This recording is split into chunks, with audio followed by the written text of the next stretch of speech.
Hello again, this is Rich Troxler, aka Rich Trox, and welcome to another edition of my Reading the Beach videos. When it comes to catching fish consistently, being able to read water and beach structure is a valuable asset. I've put out several videos on the subject already, and once you've developed your water reading skills, you'll never look at water the same way again. In this video, we will be looking at an ocean beach, and it'll be helpful if you have an understanding of how waves work and to be familiar with the terms I will be using. So if you haven't already done so, it will be to your benefit to watch the first video in my Reading the Beach series on understanding wave and wave action prior to viewing this video. Before I go any further, let me get the disclaimer out of the way.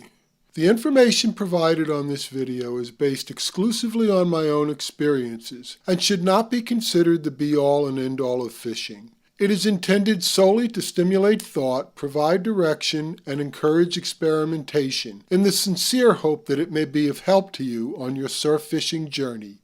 End of disclaimer.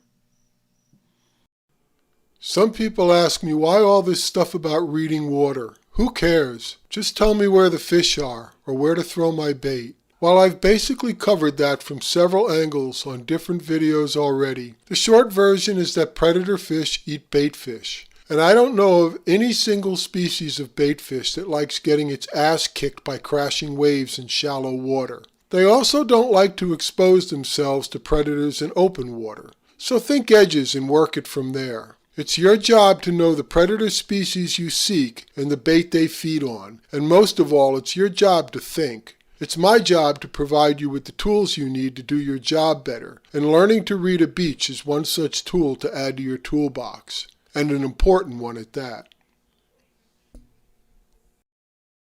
So let's get started. When I walk out onto a beach for a first look, I have a mental checklist I go through, and you should have one also. I always note the stage of the tide and the direction of the wind. Is the surf big or small? This is important as to how it pertains to measuring water depth based on wave break. And I always look at the shoreline to see what the ocean currents have been doing to it. Sand doesn't disappear, it always goes somewhere. Is the exposed shoreline smooth, scalloped, dug out in spots, cliffed? These are all clues as to what lies beneath the adjoining waters. Then I look for the big structures. Is there a sandbar? And if so, how far out is it? How deep does the trough appear to be? Are there any obvious cuts, dips, or rips? How about points and holes? Are there any of those around?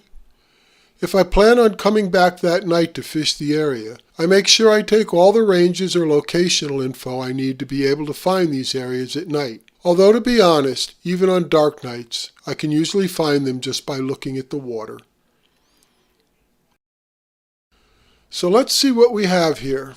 I have to apologize for the GoPro fisheye lens. It really does distort perspective a great deal. I think this is the last video footage I shot with it before I got a new camera. I edited the original video to keep it down to a few minutes. So go through it and see what you see first, and then I'll come back and we'll compare notes.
This is what I see. As the camera pans, I'm standing roughly at the high tide mark, so it's obviously just about dead low. Wind is pretty stiff and from an easterly direction. The surf is medium and wind-driven, no large offshore swells, and the shoreline is smooth with widespread scalloping, which is extremely common. There's no cliffing or apparent evidence of any recent violent weather. Now on to the big structures, and these are a bit unusual for this area. The smooth shoreline is a bit deceiving, but does give up a clue to the oddness of the structures. While smooth, the sand has a lot of black sand in two of the highest high water marks. Dark sand usually means the shore took a pounding at some point and turned over the darker sand underneath. The dark sand gets deposited at the highest point of the tide and left there. The storm must have lasted 2 high tide cycles, but the second high tide cycle was not quite as strong as the first, hence the second row of black sand, a little more toward the waterline from the first. This would help explain the strange configuration of the structures on this beach. They jumped out at me right away because I haven't seen them much since I moved to this area 10 years ago. They were quite common on Long Island beaches, but a rare bird down here in Virginia Beach. What makes the group of structures you looked at odd is the way they are joined together. Basically, the whole panorama showed a T-bar with the ends of the long cross T bent into shore, or in effect, an L-bar. I'll show you what I'm talking about starting from left to right. To start with, there's an inshore sandbar that readily shows itself at low tide, but with a small surf during high tide might be hard to spot. The trough is not particularly deep. I estimate maybe 2 feet or so, but that is enough of an edge to attract fish at high tide.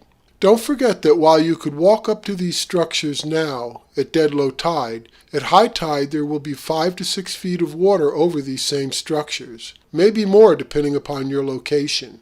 That's called tidal range. Also, at high tide, the waves will be washing up against where I am standing now, or somewhere close to it, all depending upon moon phase and wind direction. That means hitting these pieces of structure at high tide requires a pretty long cast. So all of this should figure into your equation when looking at a beach and figuring out where and when to fish it. Now notice at the far left of the trough, the sandbar wraps into shore as shown by the breaking waves.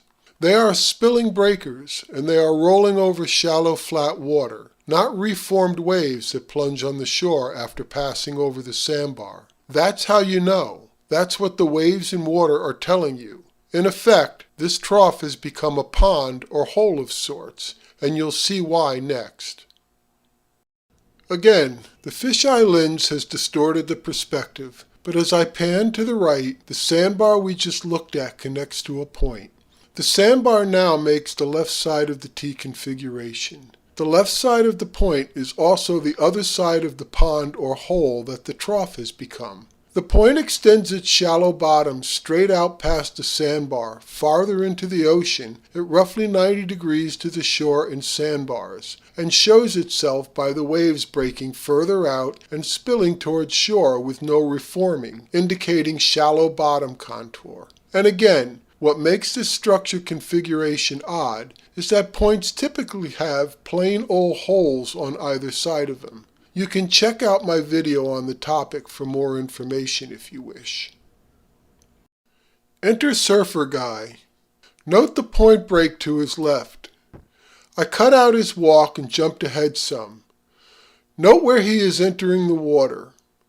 This is very much like a mirror image of the other side of the point we looked at previously. There is a sandbar that extends out from the point and then wraps to shore a little ways down from where the surfer enters the water.